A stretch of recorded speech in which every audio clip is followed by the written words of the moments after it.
14 फरवरी, वैसे तो देखो सनातन में हर दिन ही प्यार का दिन होता है, लेकिन फिर भी चलो आप वेस्टर्न कल्चर को मानते हैं तो 14 फरवरी में जब आप वैलेंटाइन बना रहे हैं, लेकिन तब गुरुदेव हमारे सदगुरु ने क्या कहा, मैं आपसे ये रिपीट ज़रूर करना चाहूँगा कि अपने प्यार को अगली बार ताजमहल देने की बजाय राम सेतु दीजिएगा।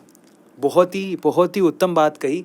और दिखने में सुखद मत लगिए, अंदर से महसूस कीजिए, उसमें सुखद अगर आप महसूस कर रहे हैं तो आप सुखी हैं। एक प्रश्न मुझे बड़ा चुभता है, जब मैं भी आज से अगर हम लोग थोड़ा पीछे चले जाएं 15 साल पीछे, तो किसी को हिंदू, मैं हिंदू हूँ ये कहते हुए बड़ी दिक्कत होती थी। जब हम बोल दिया करते थे कि मैं हिंदू हूँ, तब सेक्युलरिज्म का एक टैग सामने ला दिया करते थे लोग, धर्मनिरपेक्ष नहीं हो तुम हिंदू की बात करते हो। ये आज भगवान का कृपा है कि ये चीज़ कम हो रही है, लेकिन ये आज भी है कि जब हम हिंदू फक्र से कहते हैं कि हम हिंदू हैं, सनातनी हैं, तो हम पे धर्मनिरपेक्षता का बोझ डाल दिया जाता है, भाई तुम धर्मनिरपेक्ष नहीं हो। आपका इसके बारे में क्या कहना है? मुझे भी याद आता है 10 साल पहले की बात है, जब हमारे अभी वर्तमान मुख्यमंत्री योगी आदित्यनाथ जी सांसद थे, तो कहा, चर्चाएं हो रही थी, बोला आप तो पता ही है मीडिया तुरंत हमको सांप्रदायिक कहने लगती है। फिर हमारे बीच में एक चर्चा हुई, हमने संप्रदाय का अर्थ वहाँ पर डिस्कस किया कि योगी जी, संप्रदाय का अर्थ तो ऐसा हो रहा है कि सम्यक प्रकार से अपने पूर्वजों के द्वारा प्राप्त हुए ज्ञान को ही संप्रदाय कहते हैं। सम्यक प्रकार से अपने पीढ़ियों को दी जाने वाली, दान की जाने वाली ज्ञान को, वस्तुओं को, विचारों को ही संप्रदाय कहा जाता है।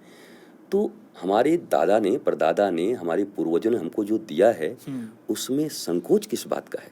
इसलिए आज से हम लोग कहेंगे, गर्व से कहो हम सांप्रदायिक हैं। तो योगी जी बड़े मुस्कुराए, बोले हाँ ये तो बड़ी तगड़ी बात हो गई है। तो ये संप्रदाय का ये अर्थ, या हमने हिंदी वर्ड्स बदल दिए, संस्कृत वर्ड्स बदल दिए, हम पढ़े नहीं, तो जो कुछ उन्होंने बोला हम उसको मानते गए। सेकुलरिज्म, सांप्रदायिकता, ये दो शब्द ऐसे बन गए कि 70 साल भारत का बर्बाद कर दिया इसने। लोग डरते थे, अरे हमारे ऊपर कहीं सांप्रदायिक होने का ठप्पा ना लग जाए। अरे मैं कहता हूँ, गौरव से कहिए, भगवान नारायण ने दिया ब्रह्मा जी को, ब्रह्मा जी ने दिया नारद जी को, नारद जी ने दिया व्यास जी को, व्यास जी ने दिया अपने पुत्र को, उनके पुत्र ने दिया अपने शिष्यों को, और ऐसे गुरु परंपरा चलते चलते चलते चलते चलते आज मेरे गुरु ने मुझे दिया है, ये परंपरा यहाँ तक आ गई है।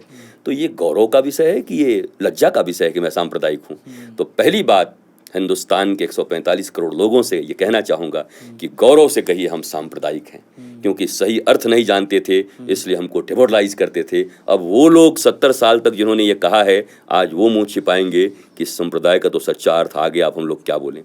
दूसरा बात रहा सेकुलरिज्म, सेक्युलर होना। देखिए, सेक्युलर का अर्थ है, सनातन धर्म इस बात की घोषणा करता है वसुधैव कुटुंबकम। मुझे समझ नहीं आता, ये सिर्फ देश की बात करते हैं, जो पूरी दुनिया की मानवता को अपना परिवार मानता हो उसको ये सेकुलरिज्म सिखा रहे हैं। हमको बता रहे हैं कि सेकुलरिज्म क्या होता है और कट्टरता क्या होती है। जहां अपने ग्रंथों में भी अमेंड्स करने के लिए हम रोज राजी रहते हैं, नहीं चलेगा बाल विवाह, नहीं चलेगा अब सती प्रथा, नहीं ये पहले किसी ने छुआछूत की परंपरा डाली होगी, ये बिल्कुल बेकार है। जात पात पूछे नहीं कोई, हरि के भजे सो हरि के होई। आज के 600 वर्ष पहले संतों ने घोषणा कर दी थी, और उत्ताल ताल पे जाकर के लोगों को कह दिया था कि भैया हरि का जो भजन करेगा वो हरि का होगा, यहाँ दूसरा कोई जाति पाति है ही नहीं। मनुष्य कब से छोटा बड़ा हो गया? हम भी तो वही कह रहे हैं, वही खून है, काटोगे तो अलग खून नहीं निकलेगा। नाना पाटेकर जैसे कहते हैं, काटो काटो काटो, क्या खून अलग हैं? तो सनातन धर्म भी तो वही कहता है, और सनातन धर्म ये कहता है जन्मना जायते, जन्म से हम सभी क्षुद्र हैं, छोटे हैं। क्यों? क्योंकि अभी हमने आत्मज्ञान नहीं लिया गुरु से। अब जब हम ज्ञान लेंगे तो हम विराट हो जाएंगे, विष्णु की तरह। तो मैं तो धन्यवाद करूंगा स्वयं सेवकों का, वो राष्ट्रीय स्वयं सेवक को मैं धन्यवाद दूं।